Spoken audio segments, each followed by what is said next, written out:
तो बच्चों आज का हमारा नया चैप्टर है D and F block elements और इसमें सबसे पहला टॉपिक पढ़ रहे हैं हम general characteristic of D block elements. तो अभी हम डी ब्लॉक एलिमेंट्स के बारे में पढ़ रहे हैं। अब जैसा कि आप जानते हो डी ब्लॉक एलिमेंट को हम ट्रांजिशन एलिमेंट कहते हैं। ट्रांजिशन एलिमेंट्स क्यों कहते हैं? क्योंकि इनकी वेरिएबल ऑक्सीडेशन स्टेट होती है। जैसे आयरन की +2 तो फेरस, +3 तो फेरिक। वहीं सोडियम पोटेशियम की हम बात करें तो सोडियम की ऑक्सीडेशन स्टेट +1 है, पोटेशियम की +1 है, कैल्शियम की +2 है, मैग्नीशियम की +2 है। लेकिन इनकी ऑक्सीडेशन स्टेट वेरी करती है, बदलती है। ऐसा इस वजह से क्योंकि 4s और 3d के बीच एनर्जी गैप कम होता है, जिस वजह से इनकी ऑक्सीडेशन स्टेट बदलती है और इनको हम कहते हैं ट्रांजिशन एलिमेंट। तो क्वेश्चन नंबर 1 से स्टार्ट करते हैं। Why D block elements are called transition element? Because they show variable oxidation state. तो इनकी ऑक्सीडेशन स्टेट वेरी करती है, बदलती है। अब देखो यहां पर Mn की हम बात करें, मैंगनीज की, तो मैंगनीज +2 भी शो करता है, +3, +4, +5, +6, +7। तो इतनी सारी ऑक्सीडेशन स्टेट शो करता है अलग अलग एलिमेंट के साथ। जैसे मान लो MnO, तो यहां पर मैंगनीज +2 है, MnO2 तो यहां क्या है +4 है, फिर उसके बाद MnO4- तो यहां क्या है Mn +7 है। तो इसकी वेरिएबल ऑक्सीडेशन स्टेट। यहां पर जिंक की बात करें तो zinc variable oxidation state show नहीं करता, इसलिए हम इसको ट्रांजिशन एलिमेंट भी नहीं कहते। जो वेरिएबल ऑक्सीडेशन स्टेट शो करे वो ट्रांजिट कर रहा है, वो वेरी कर रहा है, उसकी ऑक्सीडेशन स्टेट बदल रही है। जिंक की वेरी नहीं करती। Why D block element show variable oxidation state? क्योंकि इनके 4s और 3d के बीच जो एनर्जी गैप है बहुत कम होता है और उस वजह से ये वेरिएबल ऑक्सीडेशन स्टेट शो करते हैं। What is the general configuration of D block element? D block element का जनरल कॉन्फ़िगरेशन होता है NH2 N-1 D 1 to 10। ये जनरल कॉन्फ़िगरेशन होता है डी ब्लॉक एलिमेंट का। अब देखो जैसे मान लो मुझे स्कैंडियम है 21, इसका कॉन्फ़िगरेशन लिखना है, तो आप लिखोगे आर्गन मतलब 18 इलेक्ट्रॉन हो गए, उसके बाद 4s2 और फिर 3d1। अब यहां पर कॉन्फ़िगरेशन में दो के कॉन्फ़िगरेशन इंपॉर्टेंट है जो हमें याद रखने हैं। जैसे एक है क्रोमियम का कॉन्फ़िगरेशन, क्रोमियम इज 24, कॉन्फ़िगरेशन हो जाएगा आर्गन। अब बचे कितने? ये 18 इलेक्ट्रॉन हो गए, बचे 6 इलेक्ट्रॉन, तो इसका कॉन्फ़िगरेशन होता है 4s1 3d5। s में हम 1 भरते हैं। यहां पर कौन सा रूल फॉलो नहीं हो रहा है?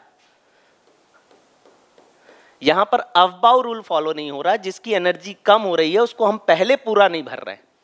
4s1 3d5 क्यों? क्योंकि ये जो हाफ फिल्ड ऑर्बिटल है ये मोर स्टेबल है। अब मोर स्टेबल होने के भी दो रीजन है। पहली बात सिमेट्रिकल डिस्ट्रीब्यूशन और दूसरी बात हाई एक्सचेंज एनर्जी। तो ये क्रोमियम का कॉन्फ़िगरेशन है, ठीक है। और इसमें अनपेयर्ड इलेक्ट्रॉन की संख्या भी 1 2 3 4 5 और 6 है। ये क्रोमियम का कॉन्फ़िगरेशन है। अगर आपसे मान लो आपसे क्रोमियम +3 का कॉन्फ़िगरेशन पूछा गया, मतलब आपको क्या करने हैं? 3 इलेक्ट्रॉन निकालने। अगर आपको 3 इलेक्ट्रॉन निकालने हैं तो आप कहां से निकालोगे? 4s पहले खाली करोगे। पहला इलेक्ट्रॉन यहां से जाएगा, दूसरा यहां से, तीसरा यहां से, तो अनपेयर्ड इलेक्ट्रॉन की संख्या 3 बचेगी, ठीक है। वैसे ही एक कॉन्फ़िगरेशन और देख लो कॉपर का एटॉमिक नंबर है 29 और यहां पर होता है आर्गन 4s1 3d10।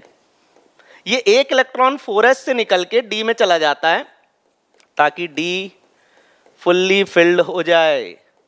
और फुल्ली फिल्ड क्या होता है? मोर स्टेबल होता है। Fully filled more stable. Why zinc is not considered as transition element? Zinc को हम ट्रांजिशन एलिमेंट क्यों कंसीडर नहीं करते? क्योंकि जिंक की एक ही ऑक्सीडेशन स्टेट है +2। अब जिंक की एक ऑक्सीडेशन स्टेट है। अगर मैं जिंक का कॉन्फ़िगरेशन देखूं, ठीक है, चलो जिंक का कॉन्फ़िगरेशन लिखते हैं। जिंक का कॉन्फ़िगरेशन है आर्गन 4s2 3d10। या इसके कॉन्फ़िगरेशन को मैं और एक्सपांड करके लिखता हूँ 1s2 2s2 2p6 3s2 3p6 3d10 पहले लिख दे रहा हूँ और 4s2। ये जिंक का कॉन्फ़िगरेशन है। अब जिंक से अगर मैं 2 इलेक्ट्रॉन निकाल लूँ तो चलो जिंक से 2 इलेक्ट्रॉन निकाल लेते हैं Zn+2। यहाँ से 2 इलेक्ट्रॉन निकल जाएंगे तो 4s खाली हो जाएगा, तो 3d क्या हो जाएगा 10। अब ये जो है d10 ये फुल्ली फिल्ड है, तो जिंक +2 Zn+2 में कहीं भी अनपेयर्ड इलेक्ट्रॉन नहीं है। इस वजह से जो जिंक के सॉल्ट होते हैं वो कलरलेस होते हैं, वो वाइट होते हैं। तो जिंक को ट्रांजिशन एलिमेंट नहीं बोलते क्योंकि ये वेरिएबल ऑक्सीडेशन स्टेट शो नहीं करता। अब जिंक का कंपाउंड बनाओगे तो ZnCl2 ZnSO4 सब जगह जिंक की ऑक्सीडेशन स्टेट +2 है। They do not show variable oxidation state. अब क्यों शो नहीं करता? अरे भाई ये 4s के 2 इलेक्ट्रॉन देने के बाद ये स्टेबल कॉन्फ़िगरेशन हो गया, तीनों इसके ऑर्बिट फुल्ली फिल्ड है, स्टेबल है, इसलिए वो 2 इलेक्ट्रॉन देकर केवल +2 ऑक्सीडेशन स्टेट बनाता है। अब वाई जिंक कैडमियम मरकरी, ये देखो जिंक कैडमियम मरकरी, इसके बाजू में आता बोरॉन वाला ग्रुप, वो 13 ग्रुप है, तो ये क्या हो गया 12th ग्रुप एलिमेंट। ये जो 12th ग्रुप एलिमेंट है ये बहुत सॉफ्ट होते हैं। मरकरी तो लिक्विड होता है रूम टेम्परेचर पे।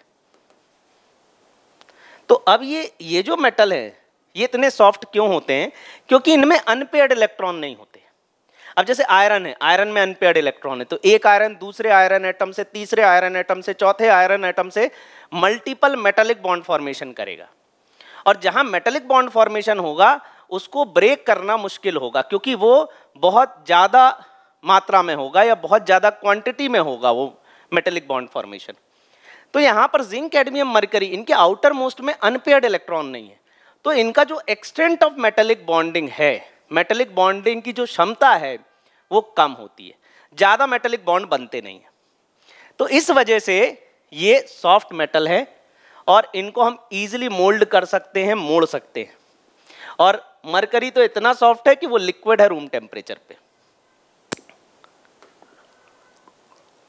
Why DOE block element have high enthalpy of atomization?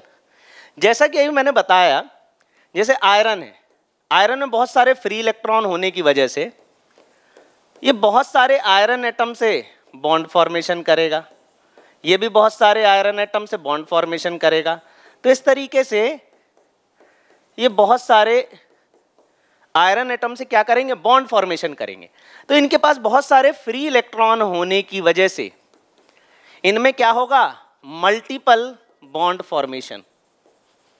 और इस तरह की बॉन्डिंग को ही हम कहते हैं मेटालिक बॉन्ड। अच्छा, मेटालिक बॉन्डिंग की 2 खास बातें, एक मेलिएबिलिटी और दूसरी डक्टिलिटी। मेलिएबल मतलब कि आप लोहे को पिघला के उसकी शीट बना सकते हो, कॉपर को पिघला कर उसकी शीट बना सकते हो। अब ये जो पॉसिबल है, ये इस वजह से पॉसिबल है क्योंकि इसमें मेटालिक बॉन्डिंग, और मेटालिक बॉन्डिंग इस वजह से पॉसिबल है क्योंकि इसमें फ्री इलेक्ट्रॉन्स है। भाई अगर इतनी मोटी लेयर है तो ये लेयर आगे हो जाएगी और पतली लेयर हो जाएगी, मतलब इस तरीके से आप इसको स्प्रेड कर सकते हो, मेलिएबिलिटी। दूसरा आप इसके वायर बना सकते हो, दैट इज डक्टिलिटी। तो मेटालिक बॉन्ड फॉर्मेशन, यहाँ पर यही बताया, बहुत सारे फ्री इलेक्ट्रॉन है और वो रोटेट करते हैं और उसकी वजह से इसमें मेटालिक बॉन्ड है। अब मेटालिक बॉन्ड है मतलब कि एक्सटेंसिव बॉन्डिंग है, एक आयरन बहुत सारे बॉन्ड से जुड़ा है, ठीक है। तो अब अगर इस एटम को, इस आयरन को एटॉमिक स्टेट में कन्वर्ट करना है, अभी क्या है, अभी हमने जैसे मान लो एक आयरन का टुकड़ा ले लिया, ठीक है। अब उस पूरे आयरन को हमें किस में करना है, एटॉमिक स्टेट में, गैसियस स्टेट में। तो जितनी हीट देनी पड़ेगी that is delta H atomisation, enthalpy of atomization. अब एंथैल्पी ऑफ एटोमाइजेशन क्या होती है, 1 मोल आयरन एटम को गैसियस आयरन एटम में कन्वर्ट करने के लिए जितनी हीट देनी पड़ेगी उसको हम कहेंगे एंथैल्पी ऑफ एटोमाइजेशन। तो यहां पर एक्सटेंसिव मेटालिक बॉन्डिंग होने की वजह से इसको ज्यादा हीट देना पड़ेगा, तब ये जाके एटॉमिक स्टेट, वेपोराइज स्टेट में कन्वर्ट होगा। Why is the highest oxidation state of metal exhibited in its oxide and fluoride only? जैसे देखो MnO4 माइनस, यहाँ पे Mn की ऑक्सीडेशन स्टेट +7 है, मैक्सिमम है। अब यहाँ पर क्या है, जो फ्लोरीन और ऑक्सीजन है they are most electronegative element. Electronegative element है तो ये क्या आसानी से इलेक्ट्रॉन ले लेंगे। अब देखो MnO4 minus, double bond O, double bond O, double bond O, single bond O minus, ये MnO4 माइनस है। अब ये ऑक्सीजन 2 इलेक्ट्रॉन लेंगे, फिर ये देखो ऑक्सीजन और Mn मेटल है, ऑक्सीजन नॉन मेटल है, ऑक्सीजन इलेक्ट्रॉन खींचेगा तो 2 इलेक्ट्रॉन खींचेगा तो -2, ये 2 खींचेगा फिर -2, लेकिन इससे क्या होगा, इस पे प्लस चार्ज आ जाएगा, +2 +2 +2 और ये हो जाएगा +1, 2 4 6 7, तो यहाँ Mn की ऑक्सीडेशन हो जाएगी +7। तो कहीं ना कहीं इसका रीजन फ्लोरीन और ऑक्सीजन की इलेक्ट्रोनेगेटिविटी है, which is stronger reducing agent Cr+2 और Fe+2। तो चलो Cr+2 का कॉन्फ़िगरेशन लिखते हैं। क्रोमियम का कॉन्फ़िगरेशन क्या था, आर्गन 4s1 3d5, ये क्रोमियम का कॉन्फ़िगरेशन था। अब क्रोमियम +2 की बात करते हैं, आर्गन 4s0 हो जाएगा और ये हो जाएगा 3d4, ठीक है। अब Fe+2 की बात करते हैं, Fe+2 का कॉन्फ़िगरेशन लिखते हैं। आर्गन आयरन का कॉन्फ़िगरेशन है आर्गन 4s2 3d6, लेकिन +2 है तो 4s खाली हो गया तो बचा क्या, 3d6। अब यहां पर 1 2 3 4 5 और 6, यहां पर 3d6 है और यहां क्या है 3d4 है। अगर इन दोनों में कंपेयर किया जाए तो Fe+2 Fe+3 बनाना चाहता है। क्यों, क्योंकि अगर Fe+2 एक इलेक्ट्रॉन और दे देगा तो 3d5 बन जाएगा, जो कि हाफ फिल्ड होगा, हाफ फिल्ड ज्यादा स्टेबल होगा। तो यहां पर स्ट्रॉन्गर रिड्यूसिंग एजेंट की अगर हम बात कर रहे हैं तो Fe+2 अच्छा रिड्यूसिंग एजेंट होगा। Fe+2 will give electron easily to attain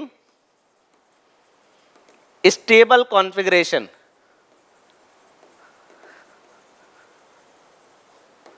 इसकी वजह से it act as good reducing agent।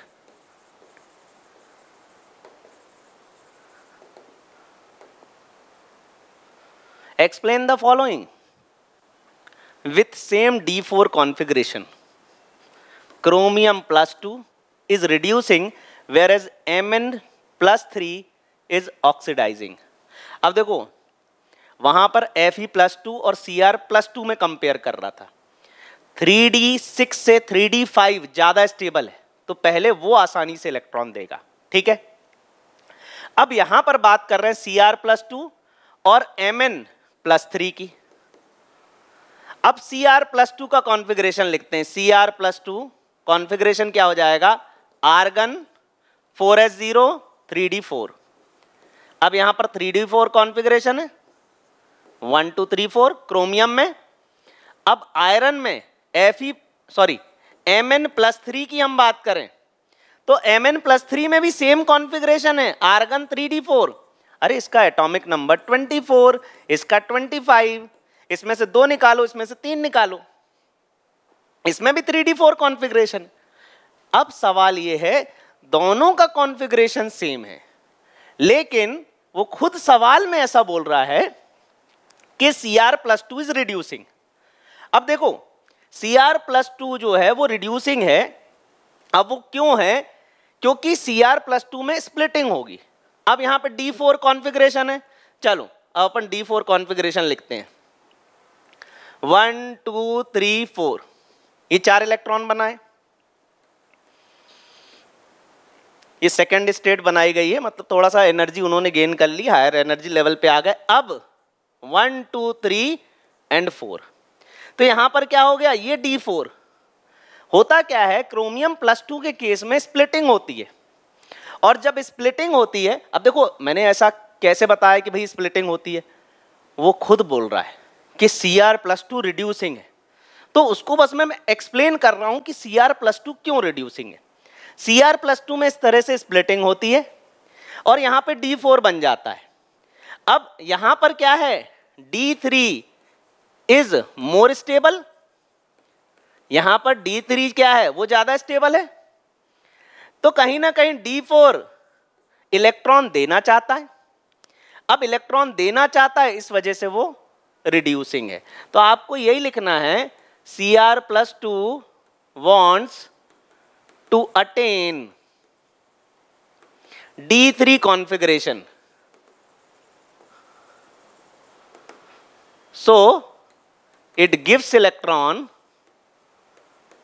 and act as reducing agent. तो उसने इलेक्ट्रॉन इसलिए दिया ताकि वो D4 से D3 हो जाए, स्टेबल हो जाए, और इस वजह से वो रिड्यूसिंग है। कई बार एग्जाम में पूछा गया है, ये बोर्ड की एग्जाम में कई बार पूछा गया। Calculate the number of unpaired electron and magnetic moment of Fe+3। Fe का configuration, Fe is 26, argon 4s2 3d6, 18 19 20 20 और 6 26 इलेक्ट्रॉन। अब +3 करना, 3 इलेक्ट्रॉन निकाल लें, तो सबसे पहले 4s से निकालो। याद रखना 4s पहले खाली करना है, इस बात को कभी मत भूलना। क्यों खाली करना है, 1 2 3 एंड 4, 3d तो यहां है, 4s बाहर है। अगर रेडिएशन आएगा तो पहले 4s से इलेक्ट्रॉन निकलेगा, ना कि 3d से, इसलिए 4s को पहले खाली करना है। अब देखो Fe+3, एक इलेक्ट्रॉन इससे निकल गया, अब D से भी एक इलेक्ट्रॉन निकल जाएगा, तो ये क्या हो जाएगा, D5 बना देते हैं, 1 2 3 4, 1 2 3 4 5। अगर छठवा इलेक्ट्रॉन था तो यहां था, तो यहां से निकला। तो अब अनपेयर्ड इलेक्ट्रॉन कितने हो गए Fe+3 में, अनपेयर्ड इलेक्ट्रॉन हो गए 5। और मैग्नेटिक मोमेंट का फॉर्मूला होता है √n+2, और n यहां पर अनपेयर्ड इलेक्ट्रॉन है, तो चलो 5 पुट कर देते हैं। मैग्नेटिक मोमेंट 5 और 5 + 2 7, 7 5 जा 35, √35।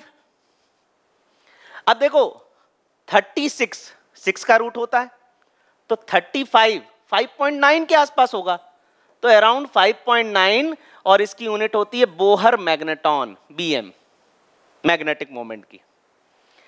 अब वैसे ही Cr+3 में अनपेयर्ड इलेक्ट्रॉन 3 आएंगे। कॉन्फ़िगरेशन क्या है, 4s1 3d5, 3 इलेक्ट्रॉन निकाले, 4s0 हो गया, 3d3 बचा, 3 अनपेयर्ड। मैग्नेटिक मोमेंट यहां 3 पुट कर दो, 3 + 2 5, 5 3 जा 15, √15।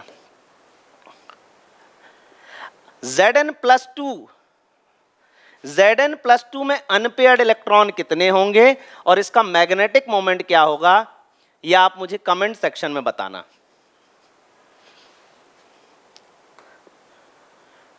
Why D block element form coordination compound. D block element जो है ये कोऑर्डिनेशन कंपाउंड बनाते हैं। अब पहली बात तो ये है कोऑर्डिनेशन कंपाउंड होते क्या है। जहां भी इस तरह के बिग ब्रैकेट हैं वो कोऑर्डिनेशन कंपाउंड है, जैसे FeCN6-3, ये कोऑर्डिनेशन कंपाउंड है। इसमें ये जो होते हैं ये लिगेंड होते हैं, और लिगेंड का काम क्या है, लोन पेयर डोनर। ये लोन पेयर डोनेट करते हैं। अब आयरन के पास खाली d ऑर्बिटल है, इस वजह से ये Cn जो है ये अपने लोन पेयर आयरन के एम्प्टी ऑर्बिटल में रख देता है। तो ये आयरन जो है या जो कोऑर्डिनेशन कंपाउंड बना रहे हैं, इस तरह का कंपाउंड, ये कोऑर्डिनेशन कंपाउंड जो है वो ट्रांजिशन एलिमेंट बना रहे हैं। तो ऐसा इस वजह से बना रहे हैं, पहली चीज तो इसके पास खाली d ऑर्बिटल है, दूसरी बात इनकी चार्ज डेंसिटी ज्यादा है। They have transition element form complex readily because of the small size of ion and higher nuclear charge, they possess higher charge density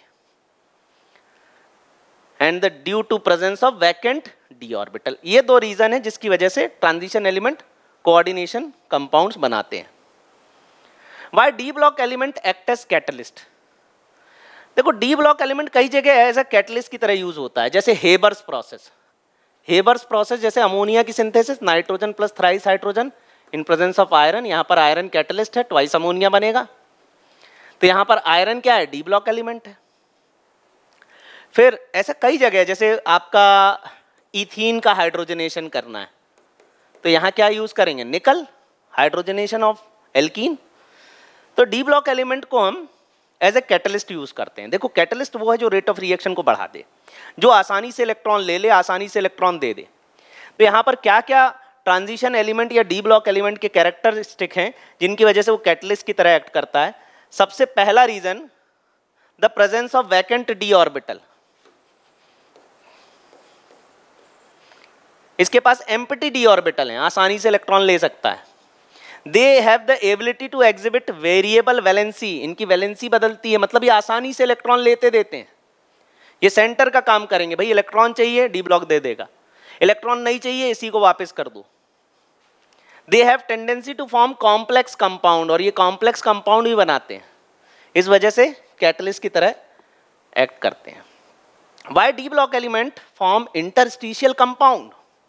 अब इंटरस्टिशियल कंपाउंड क्या होते हैं, देखो ये डी ब्लॉक एलिमेंट है और इनके बीच क्या है, ये इंटरस्टिशियल स्पेस है। इंटरस्टिशियल मतलब फ्री स्पेस। इस फ्री स्पेस में स्मॉल एलिमेंट जैसे कार्बन, नाइट्रोजन, हाइड्रोजन, ऑक्सीजन यहां पर एंट्रैप हो जाएंगे। कहां पर, इंटरस्टिशियल स्पेस में।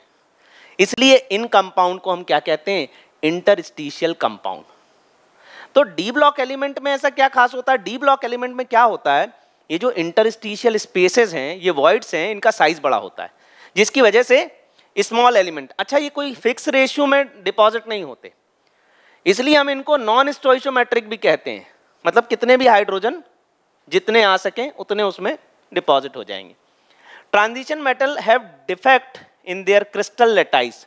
The transition metal form interstitial compound as small atoms such as carbon, hydrogen, nitrogen are trapped inside the interstitial space in the crystal lattice of metals. What is disproportionation reaction? Explain with example. देखो H2O2 ये break हो जाएगा H2O plus half O2। यहां पर ये देखो O2 पे charge -2 है, ये H2O2 है तो यहाँ +2, ये -2, यहाँ पे O2 पे चार्ज -2 है। अब देखो इसको अपन ऐसा करते हैं, O2 पे चार्ज -2 है तो एक ऑक्सीजन पे चार्ज -1 और दूसरे ऑक्सीजन पे चार्ज -1। अब यहाँ पर इस ऑक्सीजन पे चार्ज -2, तो -1 से -2 क्या हुआ, रिडक्शन, और -1 से यहाँ क्या हो गया, 0। इस ऑक्सीजन पर चार्ज 0 तो इसका हुआ ऑक्सीडेशन। अगर सेम एलिमेंट ऑक्सीडाइज और रिड्यूस दोनों हो रहा है, if same element oxidises as well as reduces,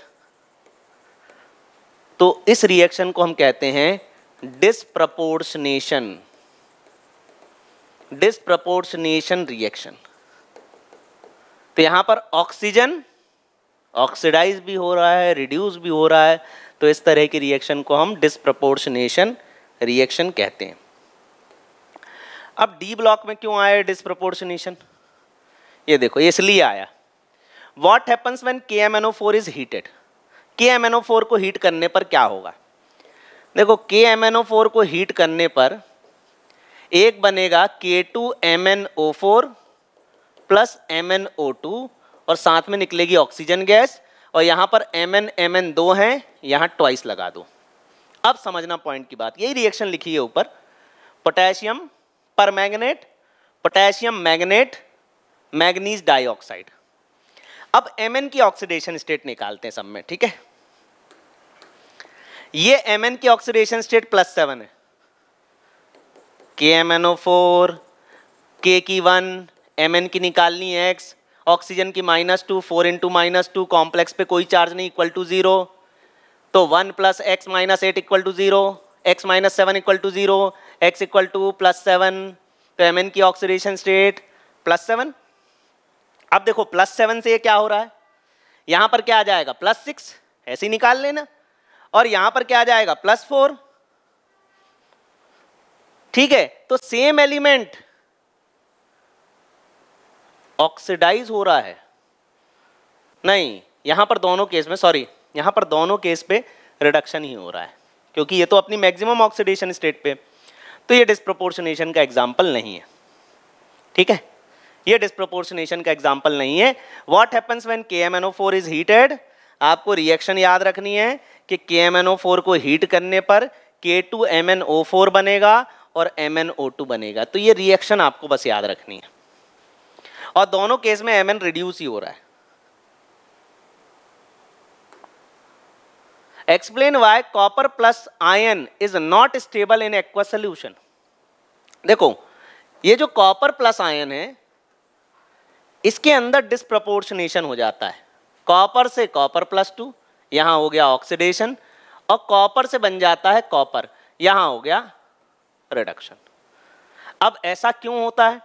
this is because although energy is required to remove 1 electron from copper +2 to copper +2, और ये एनर्जी बहुत ज्यादा होगी। जैसे ही कॉपर प्लस बना तो देखो कॉपर का कॉन्फ़िगरेशन है आर्गन 4s1 3d10। अब यहां पर एक इलेक्ट्रॉन निकल गया, कॉपर प्लस, ये 4s वाला इलेक्ट्रॉन निकल गया, अब 3d10 है, ये फुल्ली फिल्ड है। अब इससे इलेक्ट्रॉन निकालना थोड़ा सा मुश्किल है।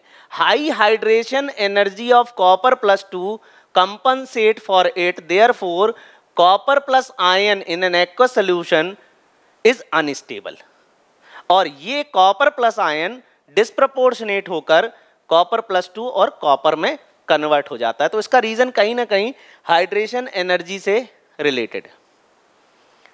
The oxidising power of oxo anion are in the order. अब इसको एक्सप्लेन करना है ऐसा क्यों। सबसे पहले ऑक्सीडेशन स्टेट निकालो, इसकी +7, इसकी +6, इसकी +5। जिसकी ऑक्सीडेशन स्टेट ज्यादा उसका ऑक्सीडाइजिंग पावर ज्यादा, तो यहां पर जिसकी ऑक्सीडेशन स्टेट ज्यादा होगी उसका ऑक्सीडाइजिंग पावर ज्यादा होगा। तो सबसे ज्यादा KMnO4, फिर Cr2O7, फिर VO2+।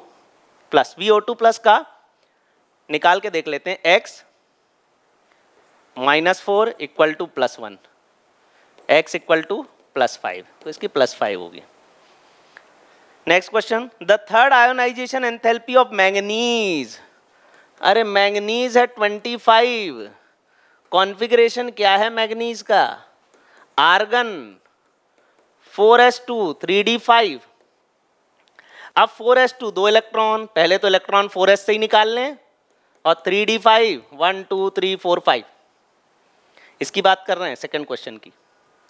अब उसने बोला थर्ड आयोनाइजेशन एनर्जी, तो देखो पहले 2 आयोनाइजेशन एनर्जी में ये निकल गया।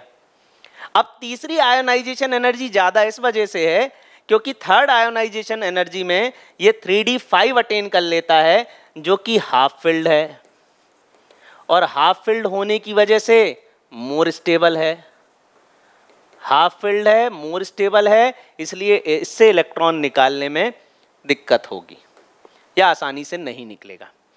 Y zinc salts are white, मैंने अभी बताया था Zn+2 में अनपेयर्ड इलेक्ट्रॉन 0 है, इसमें एक भी अनपेयर्ड इलेक्ट्रॉन नहीं है। 4s 0 है, 3d10 है। Zn+2 में जिंक सॉल्ट ऐसे ही बनते हैं, जैसे ये देखो ये ZnCl2 है, ये ZnSO4 है, यहाँ सल्फेट पे -2, जिंक पे +2 चार्ज, यहाँ 2 क्लोराइड पे -2, यहाँ +2 चार्ज, इसलिए क्या है ये कलरलेस है या वाइट है। Assign reason for each of the following. Transition metal generally form colored compound. देखो जो ट्रांजिशन एलिमेंट है जैसे KMnO4 वॉयलेट है ना, Cr2O7 का ऑरेंज कलर है, तो यहाँ पर जो कोऑर्डिनेशन कंपाउंड है ये कलर्ड कंपाउंड बनाते हैं। ऐसा क्यों? अब देखो ऐसा इस वजह से होता है कि इनमें जो d ऑर्बिटल है उसमें स्प्लिटिंग होती है, T2g और Eg। अब होता क्या है, यहाँ के जो इलेक्ट्रॉन हैं वो एनर्जी एब्जॉर्ब करके हायर एनर्जी लेवल पे जाते हैं, और जब हायर एनर्जी लेवल से लोअर एनर्जी लेवल पे आते हैं तो ये एनर्जी को इमिट करते हैं, और एनर्जी को इमिट करते हैं Sc/λ की फॉर्म में। और यहाँ पर ये जो वेवलेंथ है ये अगर विजिबल रीजन में है तो वो कलर इमिट करते हैं। तो ट्रांजिशन एलिमेंट में ऐसा होता है कि इस तरीके से स्प्लिटिंग होती है, लोअर एनर्जी इलेक्ट्रॉन एनर्जी को एब्जॉर्ब करके हायर एनर्जी लेवल पे जाते हैं, और जब वो दोबारा अपनी ग्राउंड स्टेट में आते हैं तब वो लाइट या रेडिएशन को इमिट करते हैं, जिसकी वजह से उस सोल्यूशन में या उस कोऑर्डिनेशन कंपाउंड्स के एक्वस सोल्यूशन में कलर हमें देखने को मिलता है। तो बच्चों डी एंड एफ ब्लॉक में अगला हम पढ़ने वाले हैं KMnO4 और K2Cr2O7 के बारे में, इनकी प्रिपरेशन, इनकी केमिकल रिएक्शन और इनकी बैलेंसिंग के बारे में। ये पोर्शन आपने रेडॉक्स रिएक्शन क्लास 11th में भी किया होगा कि KMnO4 की अलग अलग रिएजेंट के साथ क्या रिएक्शन होगी। अब देखो जैसे ये KMnO4 है या K2Cr2O7 है, इसमें कुछ बातें आपको याद रखनी पड़ेंगी। मैं गिनती की आपको 5 रिएक्शन बता रहा हूँ, ये 5 रिएक्शन आप याद रख लेना। सबसे पहले KMnO4 की, KMnO4 जैसे ही हम वाटर में डिसॉल्व करेंगे K अलग हो जाएगा, MnO4 माइनस अलग हो जाएगा, और ये MnO4 माइनस हो जाएगा वॉयलेट कलर का। अब एसिडिक मीडियम में ये MnO4 माइनस किस में कन्वर्ट हो जाएगा, Mn+2 में। अब देखो यहाँ पर KMnO4 क्या है, एक स्ट्रॉन्ग ऑक्सीडाइजिंग एजेंट है। स्ट्रॉन्ग ऑक्सीडाइजिंग एजेंट क्यों है, क्योंकि KMnO4 की ऑक्सीडेशन स्टेट +7 है जो कि मैक्सिमम है। मैग्नीज 7 इलेक्ट्रॉन दे सकता था, 7 के 7 दे चुका, अब वो सामने वाले से इलेक्ट्रॉन छीनेगा, मतलब जो KMnO4 के सामने आएगा ऑक्सीडाइज हो जाएगा, KMnO4 उससे इलेक्ट्रॉन छीन लेगा। तो आपको एक बात हमेशा याद रखनी है, KMnO4 की ऑक्सीडेशन स्टेट मैक्सिमम है, अब ये फर्दर ऑक्सीडाइज नहीं हो सकता, अब ये सिर्फ रिड्यूस हो सकता है। तो एसिडिक मीडियम में क्या हुआ, इसकी ऑक्सीडेशन स्टेट +7 से क्या हो गई +2, तो क्या हुआ, इसका रिडक्शन हुआ। तो KMnO4 अब हमेशा रिड्यूस ही होगा, KMnO4 हमेशा रिड्यूस होगा और KMnO4 के सामने जो आएगा ऑक्सीडाइज हो जाएगा। तो MnO4 माइनस एसिडिक मीडियम में Mn+2 बनाएगा। वैसे ही MnO4 माइनस के सामने जो होगा वो ऑक्सीडाइज हो जाएगा। अब जैसे KMnO4 के सामने Fe+2 हुआ तो ये ऑक्सीडाइज हो जाएगा Fe+3 में। वैसे ही H2O3-2 हुआ तो ये सल्फेट बना लेगा, नाइट्रो हुआ तो ये नाइट्रेट बना लेगा, I- हुआ तो ये I2 बना लेगा। ठीक है, अब KMnO4 के सामने जो आएगा ऑक्सीडाइज हो जाएगा, Fe+2+3 बन जाएगा, I-I2 बन जाएगा, NO2-NO3- बन जाएगा, और H2O3-2 सल्फेट बना लेगा। लेकिन सबके मीडियम होंगे यहां पर एसिडिक, एसिडिक मीडियम में ऐसा होगा। और KMnO4 MnO4- सब जगह क्या बना लेगा, Mn+2। तो देखो यहां से आपको एक प्रोडक्ट आप प्रेडिक्ट कर सकते हो कि सामने क्या आने वाला है, क्या बनने वाला है। अरे भाई KMnO4 है, KMnO4 को तो Mn+2 बनाना है, ये फिक्स है। अब इसके सामने जो आएगा वो ऑक्सीडाइज हो जाएगा। एक और बहुत इंपॉर्टेंट रिएक्शन, अब देखो जैसे Fe+2 लिखा है ना, तो इसकी जगह कभी कभी वो मोहर सॉल्ट भी लिख सकता है, क्योंकि मोहर सॉल्ट जो होता है वो होता है फेरस अमोनियम सल्फेट। फेरस मतलब Fe+2, ये मोहर सॉल्ट से आया है। एक और होती है KMnO4 की ऑक्सैलिक एसिड के साथ रिएक्शन। अब जैसे KMnO4 MnO4- plus C2O4-2 oxalic acid, तो ये क्या बना लेगा एसिडिक मीडियम में Mn+2 और यहाँ CO2 के मॉलिक्यूल मिल जाएगा। अब देखो यहाँ पर इस कार्बन की ऑक्सीडेशन स्टेट +3 है, निकाल के देख लो, C2O4-2 2x + 4, एक ऑक्सीजन का -2 इक्वल टू -2, तो क्या हो गया 2x - 8 इक्वल टू -2, तो 2x इक्वल टू 6, तो x इक्वल टू +3। तो एक कार्बन की ऑक्सीडेशन स्टेट +3 है, वहीं इस कार्बन की क्या है +4 है, मतलब इसका क्या हो रहा है ऑक्सीडेशन और इसका क्या हो रहा है रिडक्शन। तो KMnO4 रिड्यूस हो जाएगा और उसके सामने जो होगा वो ऑक्सीडाइज हो जाएगा। तो ये बात हमें याद रखनी है। अब उसके बाद बेसिक मीडियम में, अब जैसे मैं बात करूं KMnO4 की, तो KMnO4 K पॉजिटिव MnO4- जैसे ही पानी में जाएगा तुरंत ब्रेक हो जाएगा। MnO4- बेसिक मीडियम में या स्ट्रांगली बेसिक मीडियम में, स्ट्रांगली बेसिक मीडियम की बात कर रहा है, स्ट्रांगली बेसिक मीडियम में MnO4-2 बना लेगा। यहां पर Mn की ऑक्सीडेशन स्टेट +7, यहां Mn की ऑक्सीडेशन स्टेट +6, तो यहां पर वैलेंसी फैक्टर हो जाएगा 1। अब ये वैलेंसी फैक्टर क्या होता है? अरे इक्विवेलेंट वेट होता है molecular weight by valency factor, और वैलेंसी फैक्टर होता है चेंज इन ऑक्सीडेशन स्टेट। अब यहां पर इक्विवेलेंट वेट होता है molecular weight by valency factor, तो KMnO4 का मॉलिक्यूलर वेट हो गया 158 और उसका वैलेंसी फैक्टर हो गया 1, तो ये 158/1 हो जाएगा। मतलब KMnO4 का इक्विवेलेंट वेट बेसिक मीडियम में 158/1 है। वहीं एसिडिक मीडियम में क्या होगा देखते हैं।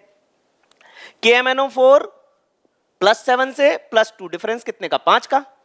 तो यहां इक्विवेलेंट वेट क्या होगा? इक्विवेलेंट वेट होगा molecular weight of KMnO4 that is 158 divided by 5 valency factor.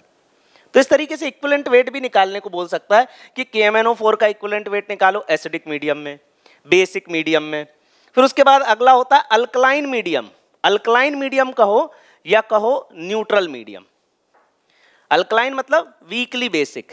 MnO4 minus alkaline medium में या वीकली बेसिक मीडियम में MnO2 बना लेगा। यहां पर +7, अब +7 से कम ही होना है, और यहां पर +4, तो यहां पर डिफरेंस वैलेंसी फैक्टर कितना हो जाएगा? 3। तो इक्विवेलेंट वेट क्या हो जाएगा? Molecular weight by valency factor हो गया 3। अब अच्छा एक और पॉइंट की बात, अल्कलाइन मीडियम में MnO4 माइनस I माइनस को IO3 माइनस में कन्वर्ट करता है, खुद MnO2 में कन्वर्ट होता है, और यहां पर KMnO4 के सामने I माइनस होगा तो IO3 माइनस बनेगा। वहीं अगर एसिडिक मीडियम में I माइनस I2 बन रहा था। बस ये पॉइंट की बात याद रख लेना। अब ये तो बात हो गई KMnO4 की। अब बात करते हैं K2Cr2O7 की। K2Cr2O7 Cr2O7-2। अब एसिडिक मीडियम में ये Cr+3 में ब्रेक होगा। एसिडिक मीडियम में ये Cr+3 में ब्रेक होगा। ठीक है, ये आपको बात याद रखनी है। अब जैसे इसको बैलेंस करना हो, ठीक, तो Cr2O7-2 एसिडिक मीडियम में Cr+3 में ब्रेक होगा। यहाँ 2 क्रोमियम है, मैंने यहाँ 2 कर दिए। फिर उसके बाद यहाँ पर ऑक्सीजन 7 है, तो यहाँ पर आप 7H2O से ऑक्सीजन को बैलेंस कर दो। फिर 7 2 जा 14, यहाँ पर 14 हाइड्रोजन है, यहाँ एक भी नहीं है, तो ये हो गया 14H पॉजिटिव। ठीक, अब यहाँ पर देखो, यहाँ पर +14 चार्ज है, यहाँ -2 है, तो यहाँ ओवरऑल +12 चार्ज है, और यहाँ पर क्या है? +6 चार्ज है। तो मैं कहां पर देखो +12 मतलब यहां पर 12 इलेक्ट्रॉन की कमी, यहां 6 इलेक्ट्रॉन की कमी। आप यहां अगर 6 इलेक्ट्रॉन ऐड कर दोगे तो रिएक्शन बैलेंस हो जाएगी। तो ये सिंगल रिएक्शन है जिसको हमने बैलेंस कर दिया। Cr2O7-2 एसिडिक मीडियम में Cr+3 बनाएगा, ये पॉइंट की बात है। Cr2O7-2 एसिडिक मीडियम में Cr+3 बनाएगा। फिर उसके बाद basic medium, Cr2O7-2 basic medium में CrO4-2 बनाएगा। और खास बात, यहां क्रोमियम की ऑक्सीडेशन स्टेट +6 है, और यहां पर भी +6 ही रहेगी in basic medium. Explain why does colour of KMnO4 disappears when oxalic acid is added to its solution in acidic medium। KMnO4 मतलब MnO4 माइनस, इसका जो कलर है वो वॉयलेट होता है। जब आप इसमें एसिड डालोगे तो ये Mn+2 में कन्वर्ट हो जाएगा और इसका कलर हो जाएगा पिंक। और इसके सामने जैसे ऑक्सैलिक एसिड, तो ऑक्सैलिक एसिड के साथ इसकी रिएक्शन लिखनी है। अब इसके सामने MnO4 माइनस के सामने आएगा ऑक्सैलिक एसिड C2O4-2, और एसिडिक मीडियम में ये Mn+2 बना लेगा और ये CO2 बना लेगा। यहां कार्बन 2 है, यहां कार्बन 1 है, ट्वाइस लगा दो। अब इस रिएक्शन को एक काम करते हैं, बैलेंस करते हैं। सवाल ये है कि भाई KMnO4 plus oxalic acid Mn+2 and CO2 देता है, मतलब ये जो KMnO4 है ये वॉयलेट से पिंक में कन्वर्ट हो जाता है in presence of oxalic acid, क्योंकि KMnO4 एक अच्छा ऑक्सीडाइजिंग एजेंट है, ये इसको ऑक्सीडाइज कर देता है इसमें। अब इतना देख लिया तो रिएक्शन भी इसको बैलेंस कर लो, बहुत इंपॉर्टेंट है टाइट्रेशन। और प्रैक्टिकल में भी देखना आप 12th के प्रैक्टिकल में एक टाइट्रेशन की reaction with oxalic acid, KMnO4 with oxalic acid या KMnO4 विथ मोहर सॉल्ट जरूर पूछी जाती है। अब यहां पर इसकी ऑक्सीडेशन स्टेट +7, इसकी क्या है +2, difference in oxidation state 5 electron, KMnO4 5 electron gain कर रहा है, C2O4 -2 में एक कार्बन की ऑक्सीडेशन स्टेट +3, दो की क्या हो जाएगी +6। अब यहां एक कार्बन की +4 तो दो की क्या हो जाएगी +8। यहां पर C2 था, ध्यान से देखना, यहां दो कार्बन थे तो जब मैंने CO2 बनाया तो आगे ट्वाइस लगा दिया, पहले ही बैलेंस कर दिया उसको। तो अब डिफरेंस इन ऑक्सीडेशन स्टेट क्या हो जाएगा +6 से +8, तो कितने का आ जाएगा, 2 का डिफरेंस आ जाएगा, ये 2 का डिफरेंस आ गया। अब देखो हमें क्या करना है, हमें इलेक्ट्रॉन बैलेंस करना है, इलेक्ट्रॉन बैलेंस करते हैं।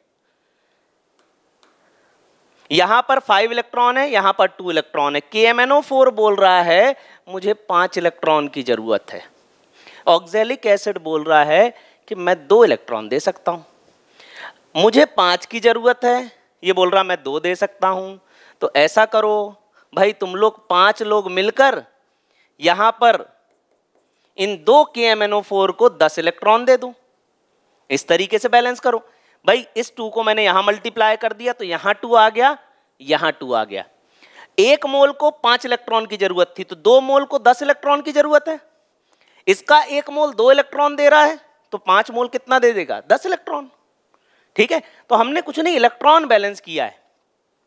अब देखो ये 2 से मल्टीप्लाई किया तो ये 2 आया, और इसको 5 से करा तो ये 5 आया, और ये 5 2 जा 10 हो गया।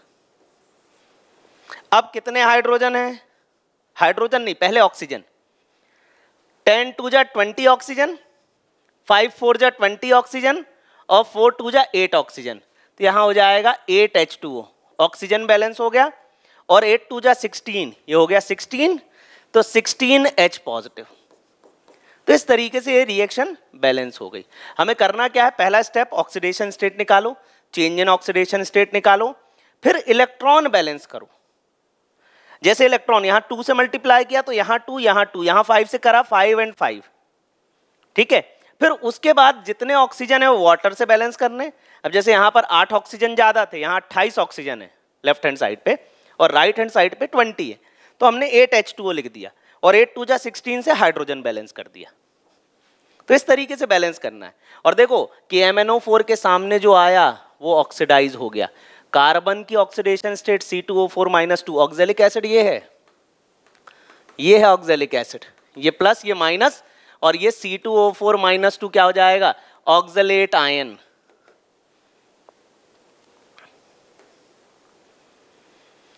When orange solution containing Cr2O7 -2, इसका कलर है ऑरेंज, और इसमें बेसिक मीडियम डाला जाए तो वो CrO4 -2 येलो में कन्वर्ट हो जाता है।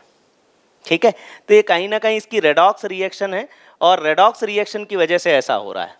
Cr2O7, when orange solution containing Cr2O7 -2 ion is treated with an alkali, a yellow solution is formed, and when H positive ion are added to yellow solution, an orange solution is obtained. Explain why does this happen?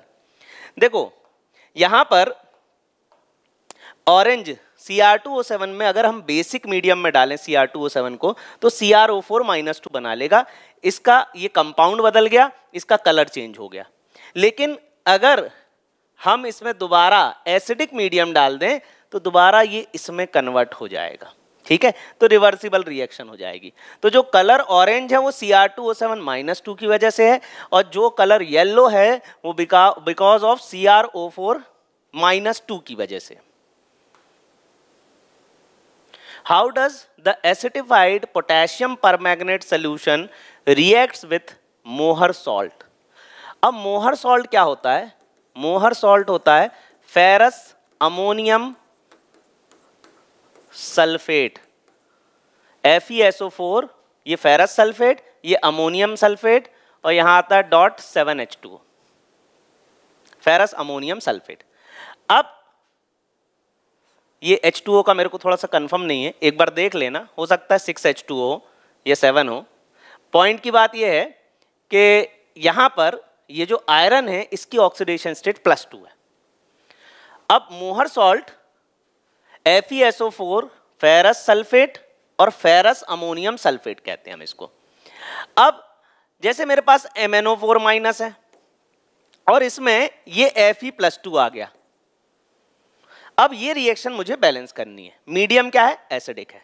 चलो पहले इसको हटा देते हैं। Ferrous ammonium sulphate से हमने Fe+2 ले लिया। अब देखो एसिडिक मीडियम में MnO4- Mn+2 बन जाएगा। अब ये MnO4 क्या हो रहा है? रिड्यूस हो रहा है, तो ये सामने वाला क्या होगा? ऑक्सीडाइज होगा। तो Fe+2 से क्या बन जाएगा? +3। तो इसका होगा ऑक्सीडेशन, इसका होगा रिडक्शन। तो सबसे पहले ऑक्सीडेशन स्टेट लिखो। ये जो ऑक्सीडेशन स्टेट है ना, इसको आप यहां पर इस तरीके से नीचे लिख लो। जैसे ये +7 है, +7 से +2, डिफरेंस कितने का? 5 का। 5 इलेक्ट्रॉन लिए इसने।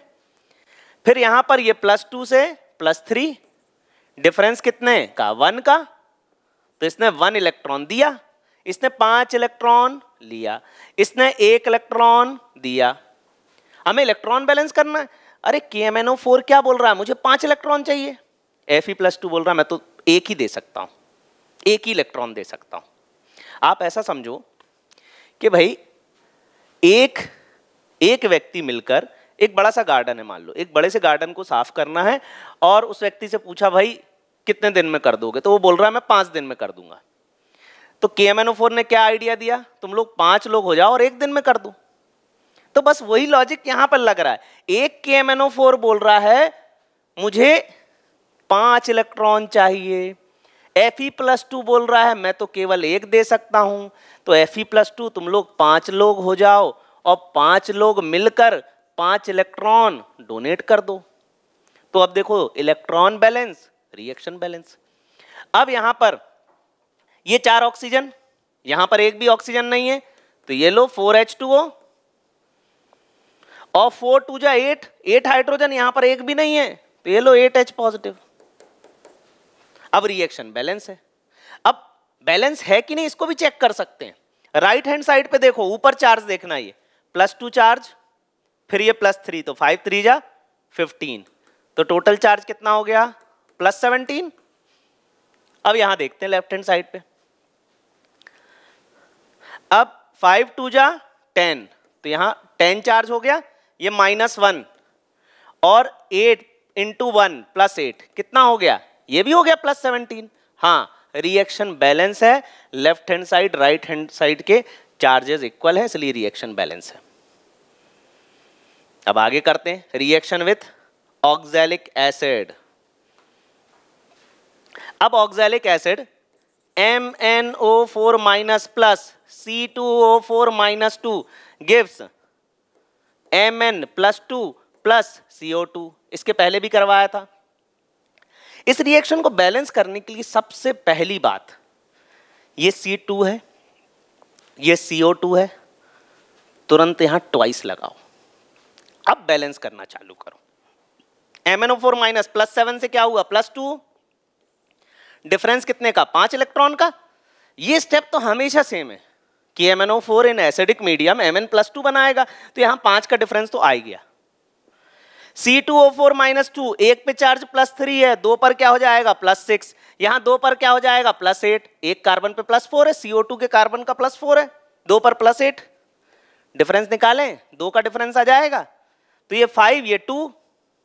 अब इसको 2 से मल्टीप्लाई कर दो, 2 और 2, इसको 5 से मल्टीप्लाई कर दो, 5 और 5 2 जा 10, फिर उसके बाद 10 2 जा 20, 5 4 जा 20, लेकिन यहां पर 4 2 जा 8, ये 8 ऑक्सीजन ज्यादा है, वाटर से बैलेंस करो, 8H2O, और 8 2 जा 16, तो यहां आ जाएगा 16H पॉजिटिव। तो बहुत इंपॉर्टेंट है कि MnO4 की रिएक्शन मोहर सॉल्ट के साथ या Fe+2 के साथ और ऑक्जेलिक एसिड के साथ। इसको भी आप बैलेंस करके देख सकते हो, चार्जेस दोनों साइड बराबर आ जाएंगे। 2 2 जा 4 और कोई चार्ज नहीं, +4, 5 -2 -10 -12 और +16, तो -12 +16 फिर +4 और फिर ये +4, तो रिएक्शन यहां पर बैलेंस है। Complete the following equation. MnO4 minus acidic medium दिया है, Mn+2 बना दो। MnO4 के सामने जो आएगा ऑक्सीडाइज हो जाएगा, NO3 माइनस बना दो। ठीक है, अभी देखो इस पे ध्यान मत दो, यहां पर ट्वाइस, ये H पॉजिटिव तो हटा ही दो, ये 5 भी हटा दो, सब अपने आप आ जाएगा। ठीक है, इस पे अभी अपन ध्यान नहीं देते हैं, H पॉजिटिव हटा दो आ जाएगा, मतलब उसके देखो H पॉजिटिव देने का मतलब ये था एसिडिक मीडियम है, MnO4 माइनस से Mn+2 बनाना। अब मैं करके बताता हूं, ये +7 से +2, डिफरेंस कितने का? डिफरेंस आ गया 5 इलेक्ट्रॉन का। NO2 माइनस पे चार्ज कितना है? अब NO2 माइनस से NO3 बनेगा, NO2 माइनस पे चार्ज निकाल लो, x 2 × -2 = -1, x - 4 = -1, x = +3, तो इस नाइट्रोजन पे चार्ज क्या हो गया? +3, इस पे क्या हो गया? +5, तो डिफरेंस कितने का? 2 इलेक्ट्रॉन का।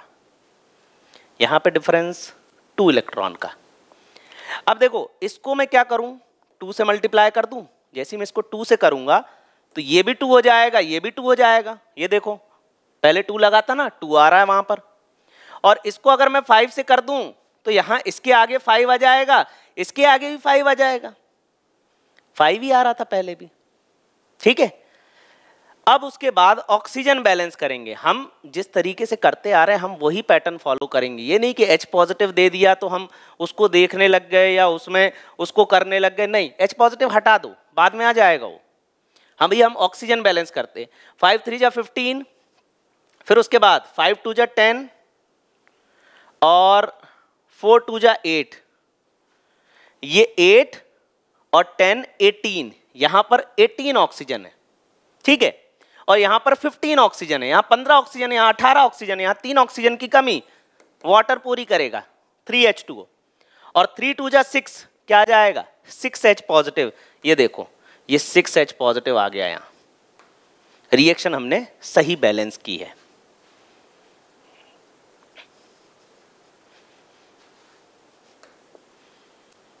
Next equation, MnO4 minus S-2 H positive हटा दो इसको, ये बोर्ड में आए हुए क्वेश्चन इस तरीके से लिखा आ गया। ये 5 दिया है, ये 2 दिया है, इसको भी अभी फिर से लिख देता हूं मैं इसको। ठीक है, मैं इसको यहां फिर से लिख के कर रहा हूं। मैं तो MnO4 माइनस लूंगा और यहां पर S-2 लूंगा। अब रिएक्शन को बैलेंस करते हैं। MnO4 माइनस एसिडिक मीडियम दिया है, Mn+2 बना दो, और S-2 को अगर आप ऑक्सीडाइज करोगे तो सल्फर बन जाएगा। अब ऑक्सीडेशन स्टेट, ये +7 से क्या बन रहा है? +2, इसने क्या किए? 5 इलेक्ट्रॉन गेन कर लिए। ये S-2 से क्या हो रहा है? 0, यहां पर 2 इलेक्ट्रॉन, इसने 5 इलेक्ट्रॉन लिए, इसने 2 इलेक्ट्रॉन दिए। इसको क्या करो? 2 से मल्टीप्लाई, तो ये भी 2, ये भी 2, इसको 5 से मल्टीप्लाई, ये 5, ये 5। इलेक्ट्रॉन बैलेंस हो गए तो रिएक्शन आधी तो बैलेंस हो ही गई, आधी से ज्यादा बैलेंस हो गई। अब क्या करना है? अब तो ऑक्सीजन बैलेंस करना है। यहां एक भी ऑक्सीजन नहीं है, 8 ऑक्सीजन है, ये लो 8H2O, 8 2 जा 16, यहां पर एक भी हाइड्रोजन नहीं है, ये 16H पॉजिटिव, रिएक्शन बैलेंस हो गई। ये देखो 16H पॉजिटिव, ये 5S-2, ये ट्वाइस, रिएक्शन बैलेंस है। Next Cr2O7, Cr2O7-2 dichromate, dichromate basic medium में बनाएगा CrO4-2, ये बनाएगा। ठीक है, अभी अपन ने देखा था कलर चेंज हो रहा था, भाई ये ऑरेंज था बेसिक मीडियम में, ये येलो हो गया, फिर एसिड डाला तो येलो से फिर ऑरेंज हो गया, तो बेसिक मीडियम में इसमें कन्वर्ट हो जाएगा। अब देखना, अब मैं बेसिक मीडियम की बैलेंसिंग बता रहा हूं, बेसिक मीडियम की पहली बैलेंसिंग है। जैसा हमने एसिडिक मीडियम में किया था पूरा वैसा ही करना है, आखिरी में बस एक स्टेप बदल जाता है। अब देखो यहां पर 2 क्रोमियम है, सबसे पहले ट्वाइस लगा दो। ठीक है, क्रोमियम की ऑक्सीडेशन स्टेट में कोई बदलाव नहीं है, यहां भी +6 है, यहां भी +6 है, कोई बदलाव नहीं है वहां। तो अब हमें क्या करना है, ऑक्सीजन बैलेंस करना है सीधे। 4 2 जा 8, 8 ऑक्सीजन, यहां 7 ऑक्सीजन, यहां पर 8, यहां पर 7 ऑक्सीजन। तो क्या करें, H2O ऐड कर दें, तो अब ऑक्सीजन बराबर हो गए। अब यहां पर 2 हाइड्रोजन एक्स्ट्रा हैं, तो एक काम करो यहां पर 2H पॉजिटिव लगा दो। लेकिन मीडियम क्या है, बेसिक है, बेसिक है मतलब OH निगेटिव की संख्या ज्यादा है। तो बेसिक में आपको एक स्टेप बस बढ़ाना है, ये जितने H पॉजिटिव दिख रहे हैं ना, उतने OH निगेटिव यहां ऐड कर दो, ठीक है, और उतने ही OH निगेटिव यहां ऐड कर दो। तो ये क्या हो जाएगा, ट्वाइस H2O, और ये क्या हो जाएगा, H2O। तो ये ट्वाइस H2O और ये H2O, तो ये H2O यहां आएगा तो -H2O हो जाएगा और एक H2O बचेगा। तो यहां से हम वाटर हटा देंगे, तो कंप्लीट बैलेंस रिएक्शन क्या हो जाएगी, Cr2O7, यहां लिख देता हूं ऊपर, Cr2O7 -2, ये -2 plus twice OH negative gives twice CrO4 -2 plus water. ये ट्वाइस वाटर हो गया और वो वाटर यहां आके माइनस हो गया, तो केवल H2O बचा जो हमने लिख दिया। तो इस तरीके से हमें लिखना है। Next reaction, Cr2O7 plus FeS2 अभी करा था, नहीं ये नहीं करा था, KMnO4 वाला करा था। Cr2O7 -2 plus Fe+2, acidic medium में Cr+3 एंड Fe+3। यहां 2 क्रोमियम, यहां ट्वाइस लगा दो, यहां ये +2 से +3। अब देखो एक क्रोमियम पे चार्ज +6, 2 पर क्या हो जाएगा, +12। अरे करके देख लो, Cr2O7 -2, ये हो गया twice x -14 equal to -2, -14 twice x equal to 12, तो x इक्वल टू +6, तो एक पे चार्ज +6, तो 2 पर +12, 2 पे क्या हुआ +6, डिफरेंस कितने का, 6 का। अब ये +2 से +3, 1 का डिफरेंस, ये देखो यहां पर 6 का डिफरेंस आया, यहां 1 का आया, इनटू कर दो 6, ये 6 और ये 6, रिएक्शन बैलेंस, मतलब इलेक्ट्रॉन बैलेंस हो गए। यहां 6, यहां 1, तो यहां 6 से मल्टीप्लाई कर दिया। Cr2O7 क्या बोल रहा है कि मुझे 6 इलेक्ट्रॉन चाहिए, Fe+2 क्या बोल रहा है, मैं 1 दे सकता हूं, तो 6 से मल्टीप्लाई कर दिया। फिर उसके बाद देखो ऑक्सीजन, यहां पर 7 है, यहां 1 भी नहीं है, 7H2O और 7 2 जा 14, तो यहां 14H पॉजिटिव, ये 14H पॉजिटिव आ गया। ये तो ऑक्सीडेशन स्टेट निकाली थी। तो देखो 14H पॉजिटिव है, 6 Fe+2 है, Cr2O7 -2, बिल्कुल सही, रिएक्शन बैलेंस है। फिर ये देखो CrO4 -2 क्या बनाएगा, Cr2O7 -2, CrO4 -2 एसिडिक मीडियम में ये बनाता है। ये येलो कलर है, ये ऑरेंज कलर है। अब देखो यहां पर ये Cr2 है, यहां 1 क्रोमियम है, ट्वाइस लगाएं, 4 2 जा 8 ऑक्सीजन और यहां 7 ऑक्सीजन, तो यहां पर 1 ऑक्सीजन ज्यादा है, तो H2O कर दें। यहां पर हमने H2O कर दिया, 1 ऑक्सीजन ज्यादा था। अच्छा, क्रोमियम की ऑक्सीडेशन स्टेट दोनों तरफ बराबर है, यहां पर +6 है, यहां भी +6 है, तो वो इलेक्ट्रॉन बैलेंस करने की जरूरत नहीं, सीधा ऑक्सीजन बैलेंस कर रहा हम। ये H2O हो गया तो ऑक्सीजन बैलेंस, और यहां पर हो गया ये 2H पॉजिटिव। देखो रिएक्शन बैलेंस है, 2H पॉजिटिव से ये हो गया, ये सेकंड ये हो गया बैलेंस, रिएक्शन बैलेंस है। What is the action of neutral और alkaline permanganate solution on iodide? MnO4- I-, alkaline medium है, मतलब वीकली बेसिक मीडियम है। अब वीकली बेसिक मीडियम में आपको याद रखना है MnO4-, सोचो क्या बनाएगा वीकली बेसिक मीडियम में, Mn+2 नहीं बनाएगा, Mn+2 तो एसिडिक में बनाता है, यहां वीकली बेसिक में बनाता है ये MnO2, सबसे पहले बताया था। तो ये MnO4- वीकली बेसिक में बनाएगा Mn+2। अब I माइनस, ये भी बताया था, I माइनस क्या बनाएगा, IO3 माइनस। और अब रिएक्शन को बैलेंस करना स्टार्ट करो। ये दो बातें इंपॉर्टेंट है कि भाई बेसिक मीडियम में, slightly basic medium alkaline medium में ये MnO4 माइनस MnO2 बनाएगा, I माइनस IO3 माइनस बनाएगा। चलो +7 +4 डिफरेंस कितने का, 3 का। अब ये -1 चार्ज है और इस पे क्या है, IO3 माइनस पे charge, IO3 minus IX plus 3 into -2 equal to -1, x -6 equal to -1, x equal to +5। इस पे चार्ज +5, इस पे क्या है -1। तो -1 से +5 डिफरेंस कितने का, अरे 6 का डिफरेंस है यहां 3 यहां। तो इसको एक काम करो, 2 से मल्टीप्लाई कर दो। ये देखो 2, ये 2, रिएक्शन बैलेंस है, इलेक्ट्रॉन बैलेंस है। अब ऑक्सीजन बैलेंस करने, 2 2 जा 4, 5 6 7 और 4 2 जा 8, यहां 8 ऑक्सीजन, यहां 7 ऑक्सीजन। अब क्या करें, यहां पर H2O कर दें, तो यहां पर 2 हाइड्रोजन, तो यहां पर क्या हो जाएगा 2H पॉजिटिव। लेकिन मीडियम उसने क्या बोला है, बेसिक। अब बेसिक मीडियम मतलब OH निगेटिव ज्यादा है, तो OH निगेटिव ज्यादा है तो H पॉजिटिव को क्या कर देगा, न्यूट्रलाइज कर देगा। तो जितने H पॉजिटिव हैं उतने OH निगेटिव जोड़ दो, तो ये ट्वाइस वाटर हो जाएगा। और फिर यहां पर भी ट्वाइस OH निगेटिव जोड़ दो, तो वो ट्वाइस वाटर है और ये वाटर है, तो ट्वाइस H2O माइनस H2O क्या बचेगा, H2O, ये H2O यहां जाएगा। चलो twice MnO4 minus plus I minus plus twice H2O minus H2O H2O, twice MnO2 plus IO3 minus plus twice OH negative. तो ये फाइनल रिएक्शन अपनी बैलेंस हो गई।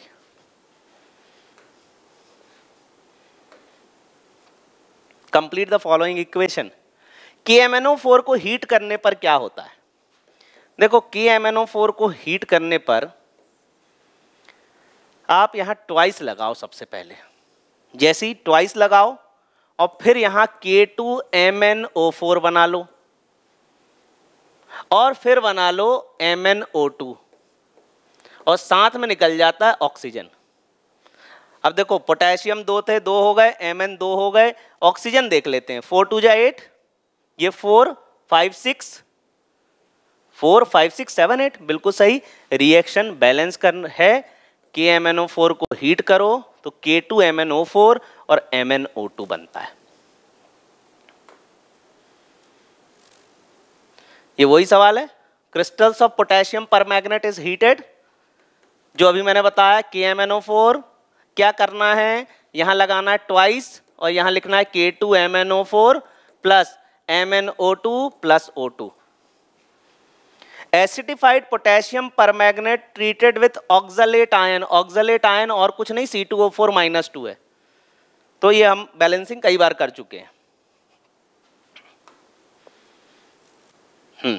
अब यहां पर describe the preparation of potassium permanganate from pyrolusite ओर।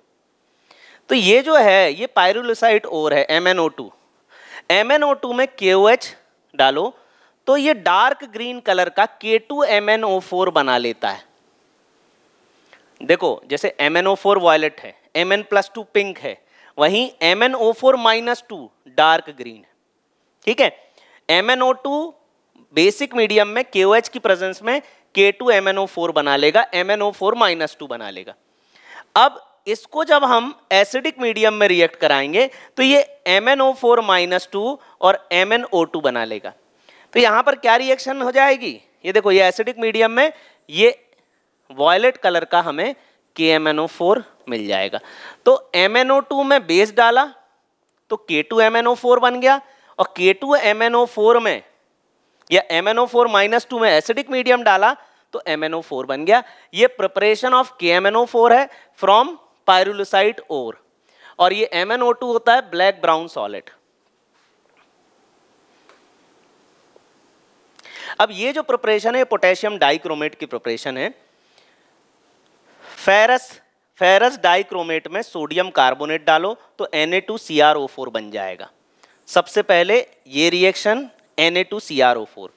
अब ये जो Na2CrO4 है इसको हमें पोटेशियम से रिप्लेस करना है। सारी थ्योरी जो भी रिक्वायर्ड है वो यहाँ पर लिखी हुई है। अब देखो Na2CrO4 एसिडिक मीडियम में Na2Cr2O7 बन जाएगा, और अब हम इस Na2 को पोटेशियम डाल के इस Na2Cr2O7 को K2Cr2O7 में कन्वर्ट करेंगे। तो ये पूरे 3 स्टेप हैं, ये 3 स्टेप आप याद रख लो। फेरस डाइक्रोमेट CrO4, क्रोमाइट ओर कह रहे हैं हम इसको, ये क्रोमाइट ओर है FeCr2O4।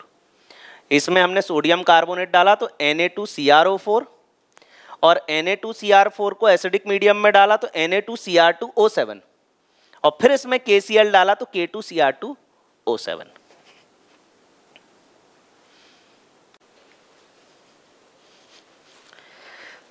तो बच्चों आज का हमारा टॉपिक है लेंथेनाइड एंड एक्टिनॉइड। और लेंथेनाइड एक्टिनॉइड में सबसे पहले अपन ये समझते हैं कि लेंथेनॉइड्स क्या हैं।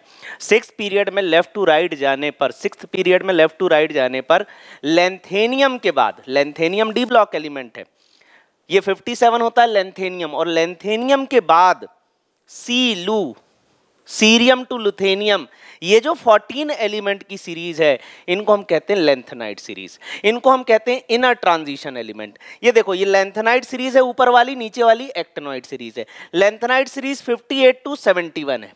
देखो F में कितने आ सकते हैं, 14 इलेक्ट्रॉन आ सकते हैं। जो F आपका सबशेल है उसमें ऑर्बिटल की संख्या होती है 7 और उसमें इलेक्ट्रॉन आ सकते हैं 14। तो यहां पर भी यही वो 14 एलिमेंट हैं, गिन लो 1 2 3 4 5 6 7 8 9 10 11 12 13 14।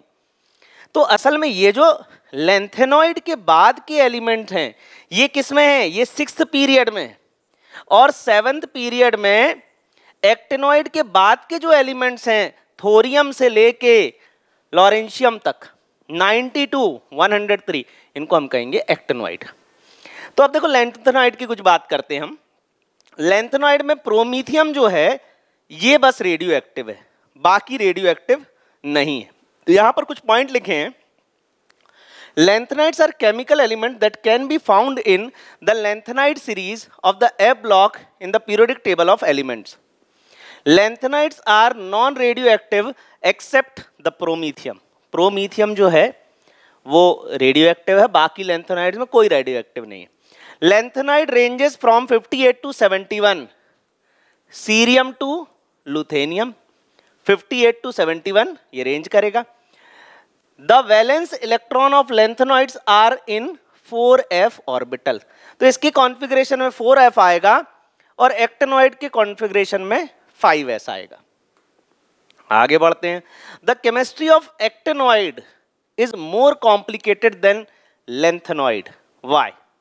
देखो पहली बात तो जो एक्टिनॉइड सीरीज है वो मैन मेड सीरीज है, सिंथेटिक एलिमेंट हैं, बनाए गए हैं न्यूट्रॉन ऐड कर कर। अब देखो न्यूट्रॉन ऐड करके बनाए गए हैं, रेडियो एक्टिव हैं, तो इनकी हाफ लाइफ बहुत कम है। तो इस वजह से इनको क्या है कि इनको प्रिपेयर करना, बना के रखना, स्टेबल रखना, स्टडी कर पाना काफी डिफिकल्ट है क्योंकि ये रेडियो एक्टिव है। What is lanthanide contraction?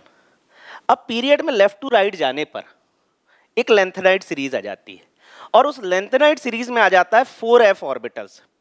ये जो f ऑर्बिटल्स होते हैं इनका लो स्क्रीनिंग इफेक्ट होता है। लो स्क्रीनिंग इफेक्ट और लो शील्डिंग इफेक्ट क्या होता है, इनके आपस में इलेक्ट्रॉन में रिपल्शन नहीं होता, और रिपल्शन नहीं होता जिसकी वजह से लेफ्ट टू राइट जाने पर प्रोटॉन तो बढ़ते जाते हैं, प्रोटॉन बढ़ते जाएंगे मतलब न्यूक्लियस पे प्लस चार्ज बढ़ता जाएगा। न्यूक्लियस पे अगर प्लस चार्ज बढ़ता जाएगा तो ये बाहर के इलेक्ट्रॉन को अपनी तरफ अट्रैक्ट करेगा, और इसी को हम कहते हैं लेंथेनाइड कॉन्ट्रैक्शन। पीरियड में लेफ्ट टू राइट जाने पर प्रोटॉन बढ़ते हैं लेकिन f इलेक्ट्रॉन आ जाने की वजह से स्क्रीनिंग इफेक्ट कम हो जाता है, जिसकी वजह से साइज में एक रैपिड डिक्रीज देखने को मिलता है बिकॉज ऑफ लेंथेनाइड सीरीज, और इसलिए इस कॉन्ट्रैक्शन को हम कहते हैं लेंथेनाइड कॉन्ट्रैक्शन।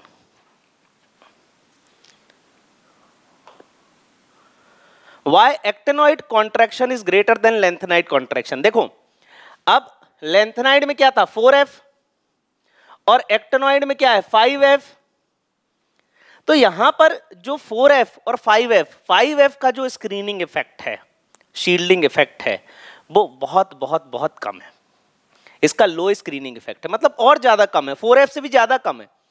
तो इस वजह से एक्टिनॉइड कॉन्ट्रैक्शन जो है वो और ज्यादा होगा, और यहां पर प्रोटॉन की संख्या एक्टिनॉइड जो सीरीज है वो और नीचे आती है, लेंथेनाइड के नीचे आती है। प्रोटॉन नंबर बढ़ जाएगा, प्रोटॉन नंबर बढ़ जाएगा तो इफेक्टिव न्यूक्लियर चार्ज बढ़ जाएगा। इफेक्टिव न्यूक्लियर चार्ज क्या होता है? इफेक्टिव न्यूक्लियर चार्ज वह फोर्स ऑफ अट्रैक्शन है जो कि इलेक्ट्रॉन और न्यूक्लियस के बीच लग रहा है, साइज को कॉन्ट्रैक्ट कर रहा है, साइज को स्मॉल कर रहा है। Name one lanthanide element which is radioactive in nature. Promethium. Promethium is radio active. देखो रेडियो एक्टिविटी का एक नियम है, अगर न्यूट्रॉन अपॉन प्रोटॉन का रेशियो 1 से ज्यादा है तो वो रेडियो एक्टिव होगा। अब न्यूट्रॉन कैसे निकालेंगे? Mass number minus atomic number, इन दोनों को माइनस कर देंगे तो न्यूट्रॉन आ जाएगा, दिस माइनस दिस। तो ये 1 से ज्यादा होगा, और 1 से ज्यादा होगा तो यहां पर न्यूट्रॉन अपॉन प्रोटॉन का रेशियो 1 से ज्यादा होने की वजह से ये रेडियो एक्टिव होगा। वैसे ही देखो ट्रीटियम, ट्रीटियम भी रेडियो एक्टिव होता है, वहां पे भी न्यूट्रॉन अपॉन प्रोटॉन का रेशियो 1 से ज्यादा होता है। Right difference between lanthanide and actinoid. अब देखो लेंथेनाइड में, लेंथेनाइड सीरीज सबसे पहले ये 6th पीरियड में, एक्टिनाइड 7th पीरियड में। ये 58 to 71 है, ये 90 to 103 है। लेंथेनाइड सीरीज में +3 ऑक्सीडेशन स्टेट ज्यादा स्टेबल है, सीरियम को छोड़कर। सीरियम +4 शो करता है, बाकी तो मैक्सिमम +3 शो करते हैं, यहां पर +3 ऑक्सीडेशन स्टेट है। दे हैव स्ट्रॉन्ग, अब actinoid have strong tendency to form complex formation, और इसमें कॉम्प्लेक्स फॉर्मेशन की टेंडेंसी कम होती है। इसमें सारे के सारे रेडियो एक्टिव हैं, इसमें प्रोमीथियम बस रेडियो एक्टिव है। तो यही कुछ बेसिक से डिफरेंस है लेंथेनाइड एंड एक्टिनॉइड में। Account for the following. Zirconium and hafnium have almost similar atomic radius. अब जिरकोनियम और हाफनियम क्या आते हैं भाई? ये जो होते हैं जिरकोनियम हाफनियम, यहां पर f ऑर्बिटल आ जाने की वजह से स्क्रीनिंग इफेक्ट कम हो जाता है। स्क्रीनिंग इफेक्ट मतलब दो ऑर्बिट के बीच रिपल्शन, ये कम हो जाता है। कम हो जाता है तो जिसकी वजह से इसका साइज सिमिलर ही रहता है, मतलब साइज में कोई खास डिफरेंस देखने को नहीं मिलता ड्यू टू, अब इसका देखो, इसका वही रीजन देना है, because of lanthanoid contraction and low screening effect of f electron. तो जिरकोनियम एंड हाफनियम, तो इनका साइज ऑलमोस्ट सिमिलर है। What are the different oxidation state exhibited by the lanthanoid? देखो लेंथेनॉइड में जो सबसे कॉमन ऑक्सीडेशन स्टेट है वो है +3, जो लेंथेनाइड सीरीज में। इसके बाद एक सीरियम है, सीरियम की जो ऑक्सीडेशन स्टेट है वो +4 ज्यादा स्टेबल है। क्यों? अभी अपन एक क्वेश्चन से समझेंगे, और कुछ कुछ +2 भी शो कर देते हैं, ठीक है। तो ये लेंथेनाइड सीरीज की ऑक्सीडेशन स्टेट है। What is the general configuration of F block element? अब F ब्लॉक एलिमेंट्स को हम F ब्लॉक एलिमेंट्स क्यों कहते हैं? देखो अगर आखिरी इलेक्ट्रॉन F में जा रहा है तो उसको हम कहते हैं F ब्लॉक एलिमेंट। लेकिन क्या होता है, ये जो 4F है और जो 5D है, इनके बीच एनर्जी गैप काफी कम होता है। जैसे मान लो ये F है, ये D है, तो इनके बीच एनर्जी गैप काफी कम होता है, जिस वजह से कभी कभी एक इलेक्ट्रॉन, F ब्लॉक एलिमेंट की बात कर रहा हूं, आखिरी इलेक्ट्रॉन F में जाना चाहिए, D में नहीं जाना चाहिए। पीरियोडिक टेबल में देखो, पीरियोडिक टेबल में आप देखोगे तो यहां S रहता है, S के बाद आता है F, F के बाद आता है D, लेकिन कभी कभी एक इलेक्ट्रॉन D में भी चला जाता है। तो इस तरीके से इसका configuration n-2, F 1 to 14, n-1, D 0 to 1 और ns2, ये कॉन्फ़िगरेशन होता है। पहले आप इसको ns2 को आगे भी लिख सकते हो, ns2।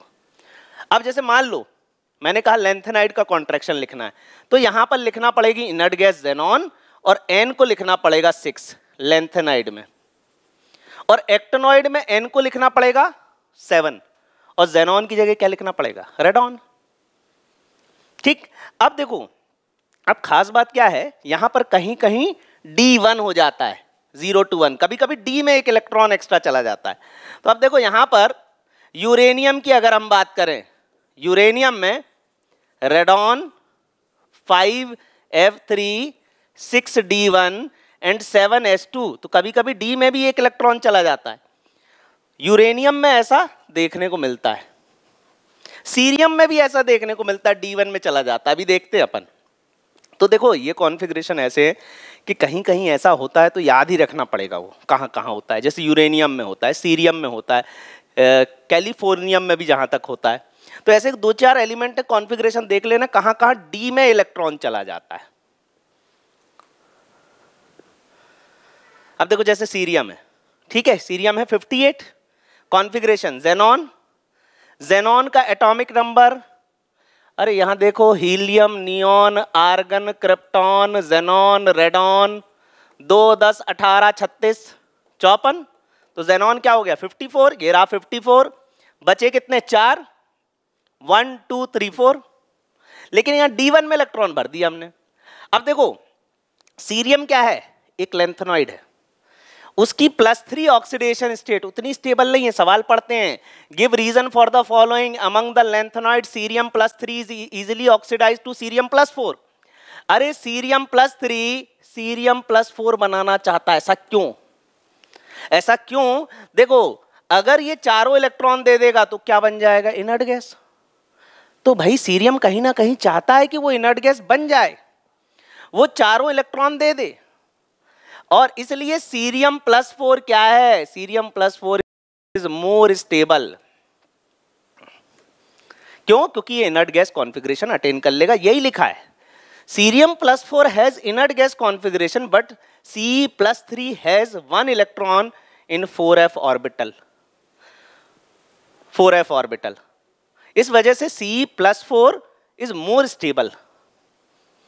ऐसे लेंथेनाइड की +3 है लेकिन सीरियम शोज +4, क्यों? क्योंकि वो इनर्ट गैस कॉन्फ़िगरेशन अटेन कर ले रहा है। अब व्हाट इज मिश मेटल? अब मिश मेटल क्या होते हैं?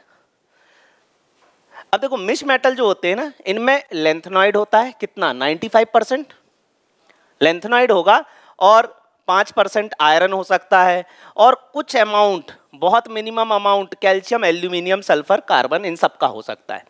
मिश मेटल का उपयोग कहाँ कहाँ होता है? लाइटर फ्लिंट, जो लाइटर फ्लिंट बनाने में यहाँ पर उपयोग होता है, बुलेट शेल्स में उपयोग होता है, लाइटर फ्लिंट में उपयोग होता है, तो इनको हम कहते हैं मिश मेटल।